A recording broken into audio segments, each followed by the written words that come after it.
infantry has made contact with CP, establishing fighting positions now.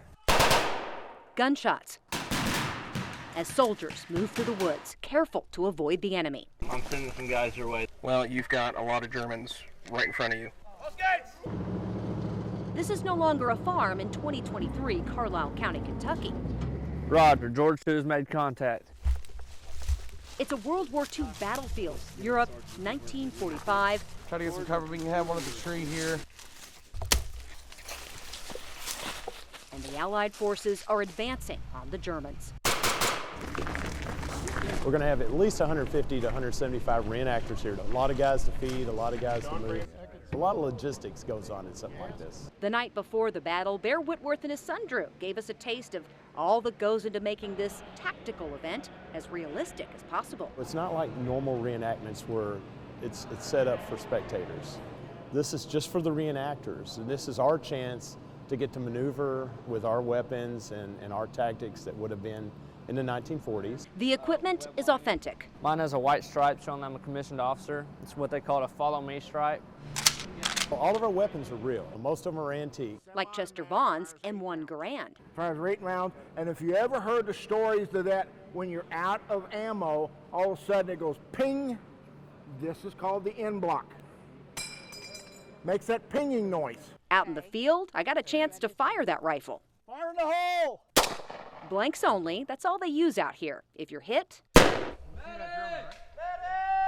Army nurses and medics are on hand to help. The uniforms, weapons, and equipment helps bring it all to life. These things were built with a 180-day life expectancy.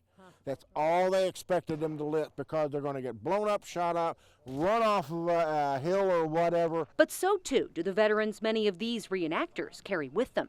In Drew's case, his grandfather. I wouldn't be where I am today if it wasn't for him. This is probably your prized possession. Oh, 100%. The duffel bag he carried, Drew carries. So there's his name right there, Corporal James E. Whitworth. A farmer who could have gotten an exemption. He felt like it was his duty getting called to serve, so he went ahead and served. He did the occupation of Germany, and there were still some holdouts that didn't want to give up, but Dad had to try to make peace with the German people. His service inspired his son Bear's, Drew's too, and it inspires them to do this. If we can keep the memory of these people alive.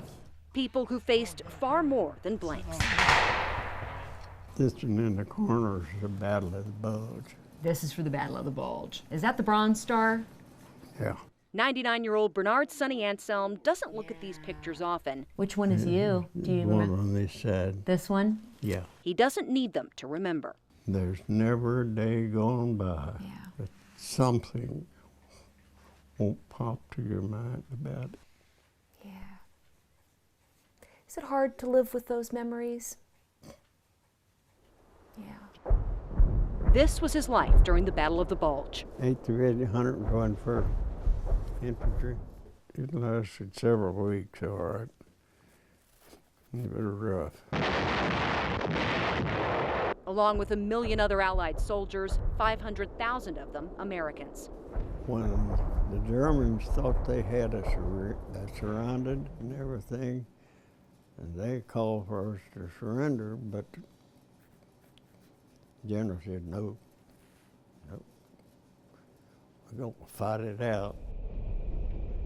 Cold temperatures, limited food. I hadn't had anything to eat for about 2 days. And dangerous missions, sometimes alone, like when Sonny was sent to find a missing outfit of soldiers. So I got out there so far, and I hit the artillery countries, and they were just bombing and bombing and bombing, and I stopped where I could and hide and everything, try to dodge them and everything. And I got so far, and it got so bad that I just jumped off in a bombed out crater. And, I don't know how deep it was. Deep enough it had about a half ankle, half knee deep of water. He stayed there all night, and despite several close calls like that one, I never got a scratch in the whole war. Never got a scratch. what he lived through, now they bring to life for a purpose. This is more of a way of anthropology. You can let people kind of see firsthand, how heavy something was, what the uniforms looked like, what they felt like. And this gives you a firsthand experience of what they went through. And the greatest generation's determination to serve, no matter the sacrifice.